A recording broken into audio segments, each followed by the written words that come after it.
ሚኒስቴር ከዚች ሰዓት ጀምሮ ልጆቻችን በሰላም ትምህርት ቤታቸው ገብቶ ተምሮ እንዲወጡ ያስተላለፈውን መልእክት እንድመክን በራሴና በኢትዮጵያ እስልምና ጉዳዮች ጠቅላይ ምክር ቤት ስም ለመጠየቅ ወዳለሁ።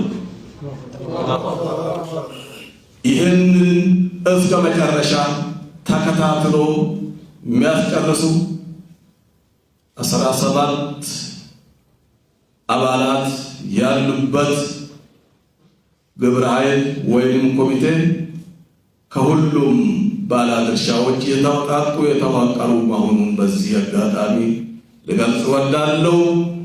ይህንን ተከትሎ ማንኛውም ሕገ መንግስታችን ተከትሎ ከዛ ውጪ የሙስሊምን መብት ጋፋለሁ ብሎ የሚያሻጥር ካለ አሻጥርነቱን የማንቀበል መሆኑን ደጋግሜ ለመግለጽ ወዳለሁ። አመሰግናለሁ።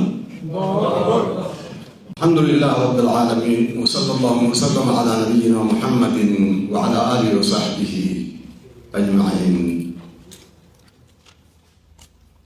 وبعد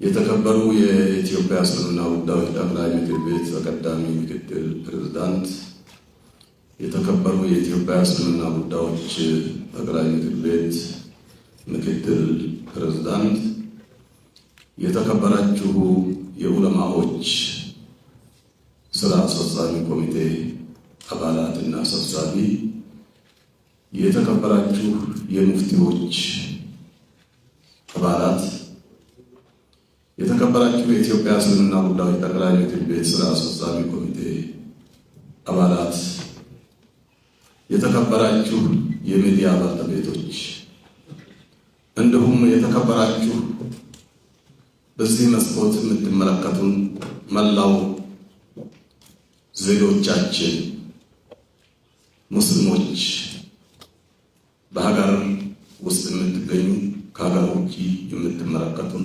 በያላችሁበት የአላህ ሰላምታ እንዲደርሳችሁ አሰላሙ አለይኩም ወራህመቱላሂ ወበረካቱሁ። ውድ ወንድሞቻችን፣ ዜጎቻችን፣ ዛሬም እንደወትሮው ከእናንተ ጋር መገናኘት የፈለግነው እጅግ በጣም የምንወደውና የምንተገብረው እውቀታችን የምንቀስምበት አጥተን የነበረውና በዚህ ወቀና መንግስታችን በለውጥ መንግስታችን ያገኘነው እድል በቁጭት ለመከታተልና ለመጠቀም ለመተግበር እየተገን ባለንበት እንቅፋቶች በየጊዜ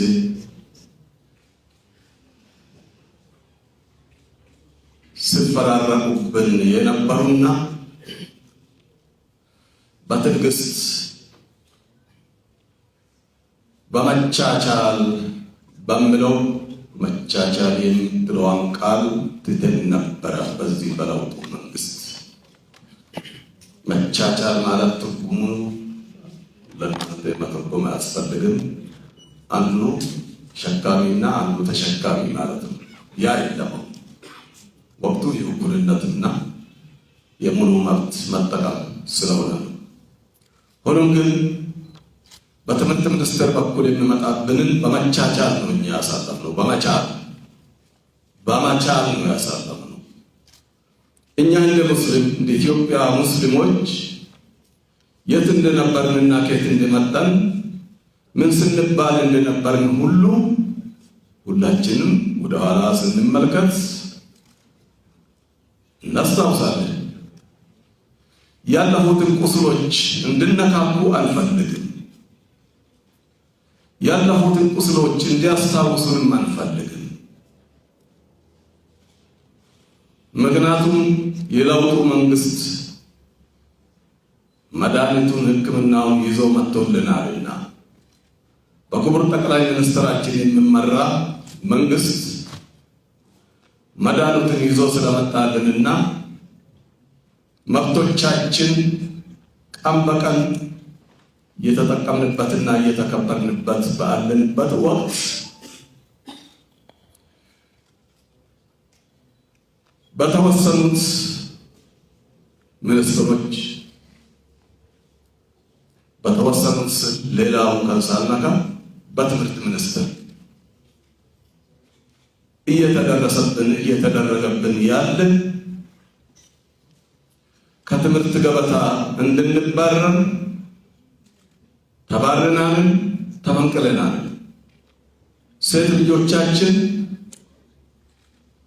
ለወደፊት ሀገር ትመራለች ብለን የምንጠብቃቸው ጥሩ ውጤት ያመጡ ሁሉ ከፈተና ገበታ ተባራለች፣ ተፈንቅላለች፣ ተፈናቅላለች።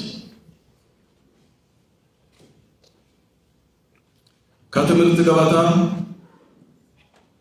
መፈናቀል ብቻ ሳይሆን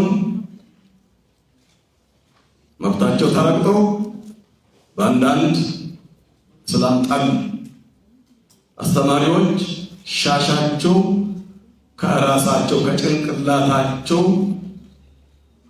ተነጥቆ በጫማ ተጠርጓል፣ በጫማ ተረግጧል። እያየን እያወቅን መቻል የምችለውን ይዘን መቻቻል የምንለው ሌላ ቦታ ቀርቶ እዚች ላይ ችለን ዘመናትን አሳልፈናል። ሰላት ቦታቸው ላይ የከብት አዛባታ ሰብስቦ ተጥሎባቸዋል። እያየን ለመቻል አሳልፈናል። ሁሌ ከትምህርት ገበታቸው ሴት ልጆቻችን ሸቃቸው ባስገደዳቸው ሂጃብ ምክንያት ከትምህርት ገበታቸው ሲፈናቀሉ እያየን እየሰማን አቤቱታ እየጎረፈ ህዝቡ እያለቀሰ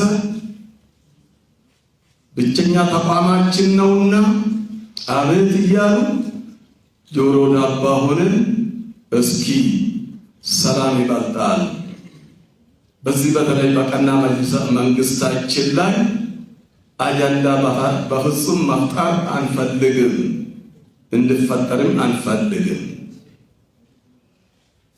ብዙ ደስታዎች፣ ብዙ ለውጦች፣ ብዙ እድገቶች እያየን ነው። እናግዝ በሚል ሌሎች በፈጠሩት ምክንያት መንግስታችን ላይ አጀንዳ ላለመፍጠር ችለን ዛሬ ደርሰናል። የኛ ትዕግስት ሄዶ አሁን የሸሪዓ አልባሶቻችን እንድናወልቅ በይፋ በአደባባይ ታውጆብናል። በዚህ ምክንያት ደግሞ ከትምህርት ገበታ ሙስሊሙ ህብረተሰብ ድሮ በአስራዎች በተለመደ መልክ እንድፈናቀል ቋንቋውን አዙሮ አሁን አዙሮ መጥቶብናል። ድሮ ታችኛው ሰርተፊኬት ለመቀበል እንኳን ስም እንድቀየር ይገደዳል። ሁላችሁም ታውቃላችሁ። አውያ ፍቅርና እኩልነት መጥተዋል በምንልበት ሰዓት አሁን ቀይሮ ማንኛውም ሴት ሙስሊም ሂጃቧን ለብሳ፣ ሂጃብ ስንል በነገራችን ላይ ንቃብና ሂጃብ ብሎ የሚለዩ ሰዎች አሉ። ማን ነው የለየላቸው? የቆኛ ድርሻ ነው። ይሄ ሂጃብ ነው፣ ይሄ ንቃብ ነው። ሂጃብ ይፈቀዳል፣ ንቃብ አይፈቀድም። ማን ነው የለየላቸው? ባለሙያ አለ።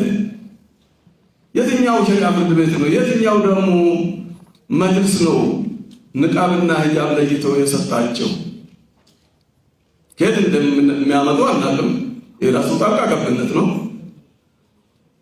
ሂጃብ ፈቅደናል፣ ንቃብ አንፈቅድም። ሂጃብና ንቃብ ምንድን ነው ትርጉሙ? ሂጃብ የምንለው እኮ አጠቃላይ ሁለመናውን የሚሰጥር ማለት ነው እንደ ሸሪዓ አባባል። በዚህ ምክንያት ዛሬም አሁን ቀይሮ የመጣብንን ከምንወደውና ከምናከብረው ትምህርት ቤታችን በዚህ ምክንያት ሴት ልጆቻችን እንዲገለሉ መፍቀዱ ይበቃል ብለን ዛሬ ወደዚህ ድርቅ ብለናል። ምክንያቱም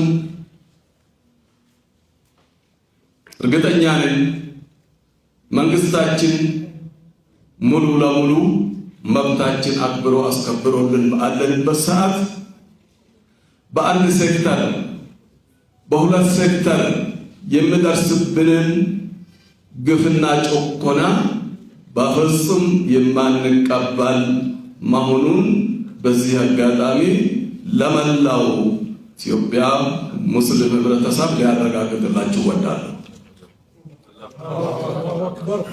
ይህንን ስንል ትምህርት ሚኒስቴር በገዛ ትምህርት ቤታችን በገዛ ገንዘባችን የሰራነውን ቤት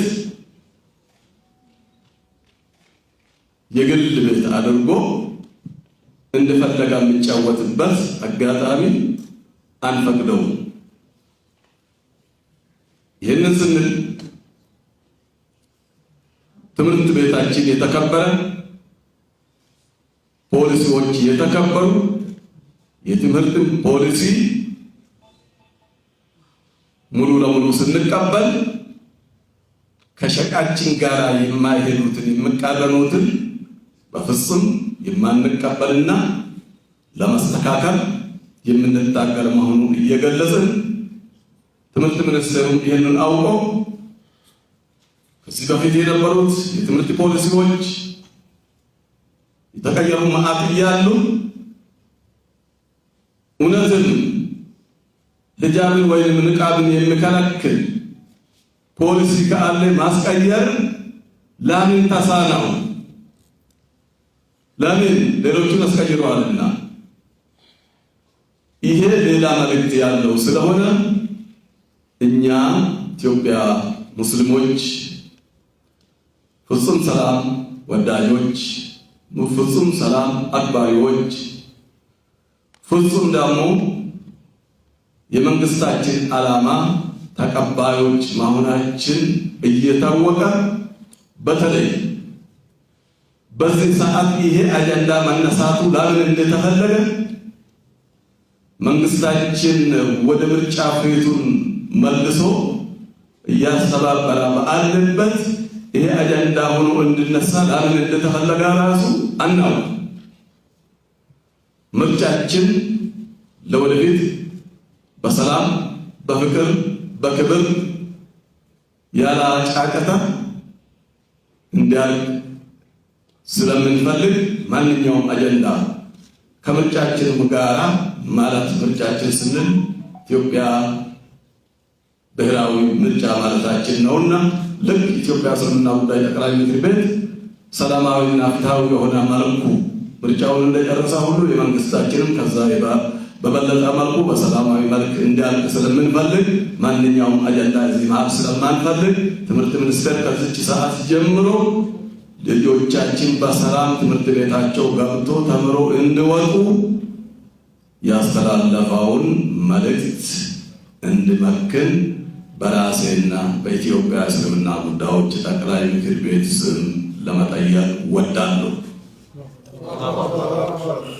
ይህንን እስከ መጨረሻ ተከታትሎ የሚያስጨርሱ 17 አባላት ያሉበት ግብረ ኃይል ወይም ኮሚቴ ከሁሉም ባለድርሻዎች የተውጣጡ የተዋቀሩ መሆኑን በዚህ አጋጣሚ ልገልጽ እወዳለሁ።